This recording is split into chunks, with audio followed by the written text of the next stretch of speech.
Ngayon ay araw ng linggo at pupunta nga ako ngayon sa Samsung Repair Center malapit dito sa lugar namin. At nandito ako ngayon sa pinakamalapit na subway station dito sa amin papunta ng Hongdae. Doon sa Hongdae yung Samsung Repair Center at ipapaayos ko itong cellphone ko.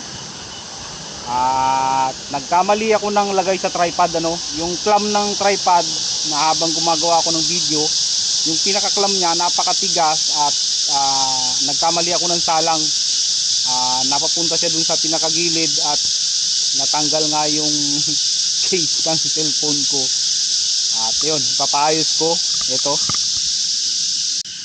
Ito yung kalimitan kong ginagamit na pang vlog. At iniisip ko kasi kung hindi ko ipapaayos, baka pag nag-vlog ako at naulan, pag napasukan ng tubig ay masisira, tuluyang masisira. Hindi naman to sira, at kailangan lang talagang ingatan kasi malaki ng serbisyo ng cellphone na to. At tagal ko nang ginagamit ito. Ito ay mga kabayan ay S21 Ultra. At second hand ko lang to binili. Gumagana naman siya, ayan. At kailangan lang talagang ipaayos. Mahirap na, baka aksidenteng mahulog sa tubig. Ayan, papakita ko sa inyo mga kabayan. Ayan, oh. Ayan na, itsura niya. Talagang natanggal yung mga dikit niya sa loob. Kailangan talagang ipaayos to.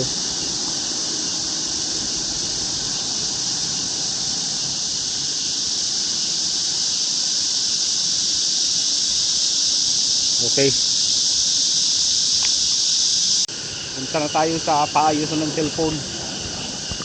Titingnan ko rin kung masyadong mahal yung sisingil nila sa akin, ay baka hindi ko na lang ito ipagawa. Pero kung kaya naman yung presyo, ipapagawa ko. Pero tingin ko maano lang naman, maliit lang naman yung singil sa akin siguro nito, kasi didikit lang naman yung case, yung housing ng cellphone.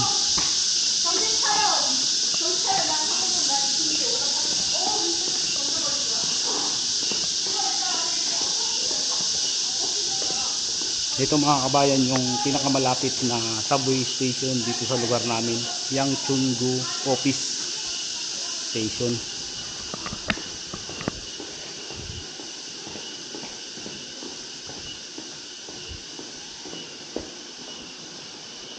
Tuloy gala na rin kasi linggo ngayon.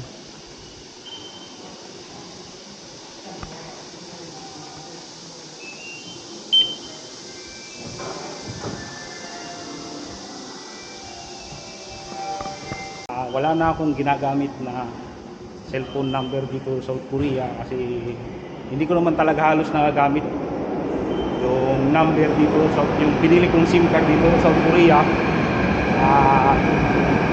Ang load kasi dito mga kabayan, kapag nag-load ka, automatic yun na expired pagkatapos ng isang buwan.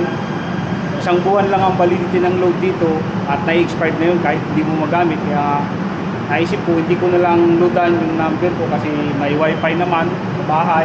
Saka kalimitan sa mga lugar dito ay meron namang wifi, yung katulad ng waiting shed. Maraming lugar dito sa banda sa amin, sa lugar namin dito, so lang may wifi, free wifi, free public wifi. Kaya sabi ko wag ko na lang loadan yung number ko. Hindi ko naman talaga masyadong nagagamit. Pero importante din mga kabayan ang cellphone number dito sa Koreano. Katulad halimbawa, gusto nyong umalis sa company, magpaparelease kayo, kailangan may contact number kayo na sarili. Sa akin kasi hindi naman ako umaalis sa company, hindi naman ako palipat-lipat ng company, kaya hindi ko na kailangan loadan yung cellphone number ko. Tungkol naman sa pagre-renew ng online banking ko dito sa South Korea, yung bangko kung saan pumapasok yung sweldo ko ay inire-renew kasi yun every year, at hindi naman talaga kailangan ng cellphone number kung sa pagre-renew ng online banking dito sa South Korea. Kaya hindi ko talaga nagagamit yung cellphone number ko dito. Minus gastos na rin mga kabayan. Sayang din kasi ang load kasi dito, ang pinakamababang load sa akin doon sa SIM card ko na binili dati ay 10,000 won 400 pesos din sa pera natin every month maglo-load. Malaking bagay din yun, ano. Pwede mong gamitin yung pera doon para pambili ng ibang bagay. Baba na tayo sa subway station.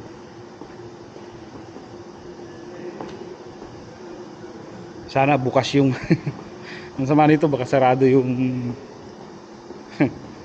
yung Samsung repair center sa ano, sa Hongdae. Pero siguro naman bukas. Maganda talaga mga kabayan ng subway station dito sa Korea. Napakalinis.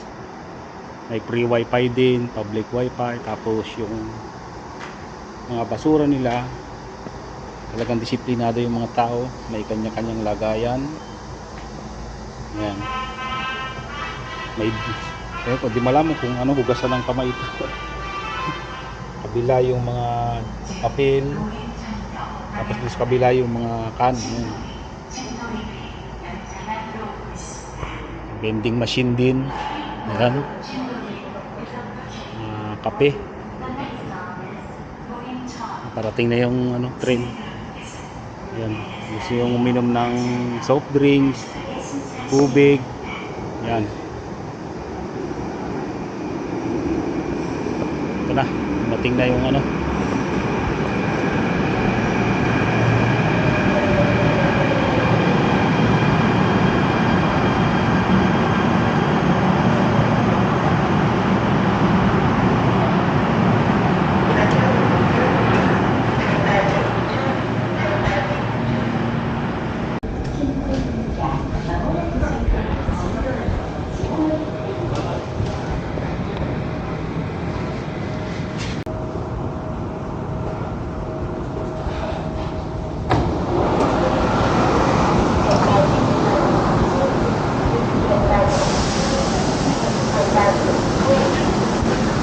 Transfer pa tayo mga kabayan ng train.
Nandito na tayo mga kabayan sa Pungik University Station at hahanapin ko yung exit 2.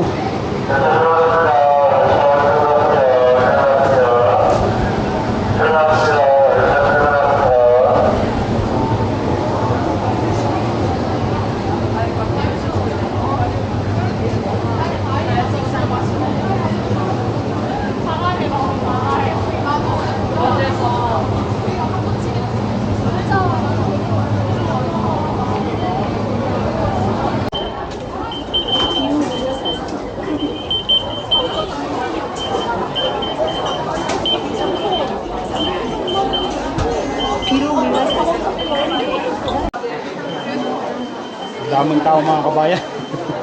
Siksikan. Hahanapin ko na yung exit 2. Dito. Exit 2. Yung Nandong. Ayan.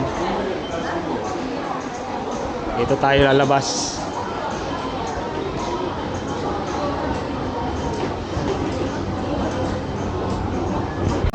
Oh.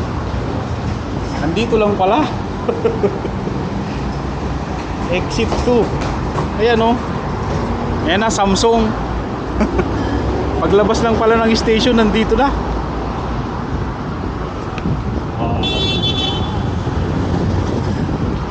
Mamaya gala-gala tayo dito. Ayan o, nakikita nyo Samsung. Harapin tayo.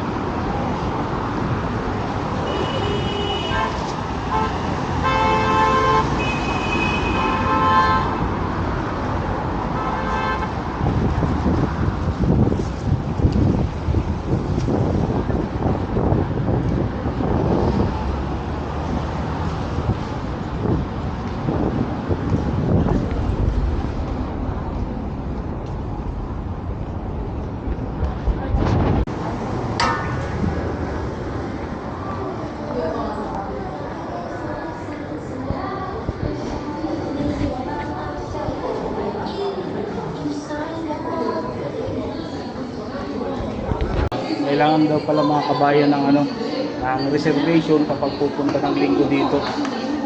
Nasa 4th floor daw, kailangan daw magpa-reserve para pagbalik ko dito next week Sunday. Ang nagre-repair sila dito kapag Monday to Friday. Pero pag yung Saturday and Sunday ka pupunta dito para magpa-repair ng cellphone, ay kailangan daw magpa-reserve. Dito na tayo sa 4th floor.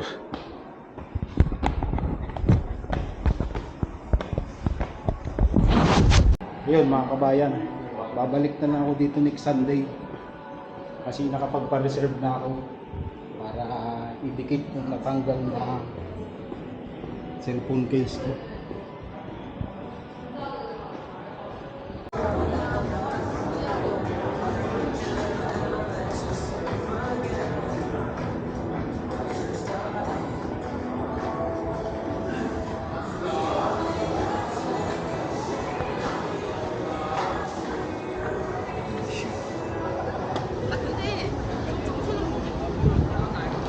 Maglakad-lakad muna tayo dito mga kabayan.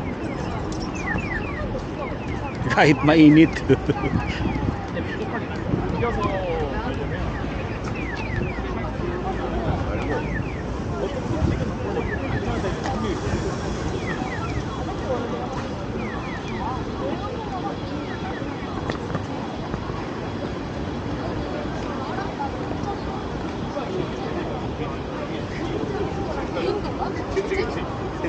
Dami pa rin tao talaga. Kahit Sunday na lang hapon.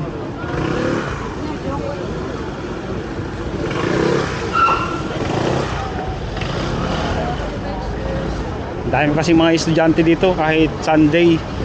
May pasok sila. Mga karamihan dito mga college.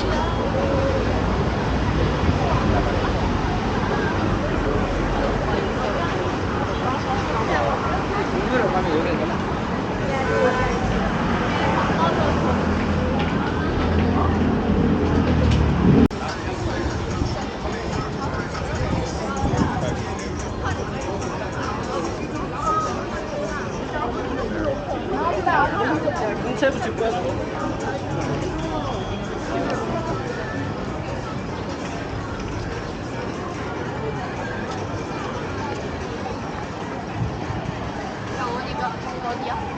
앞으로 가야 돼.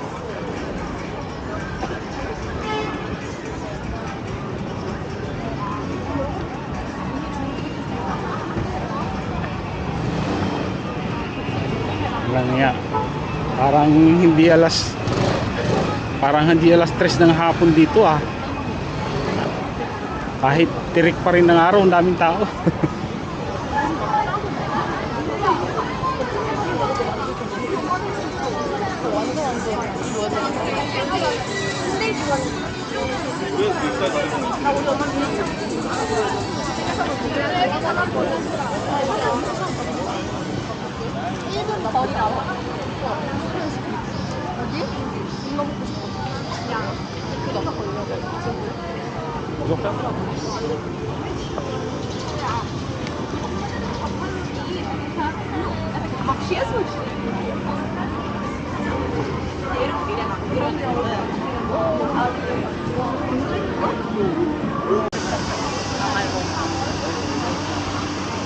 이쪽으로 뭐하냐고요? 여러분들은 문제하자. 이동도 없어요.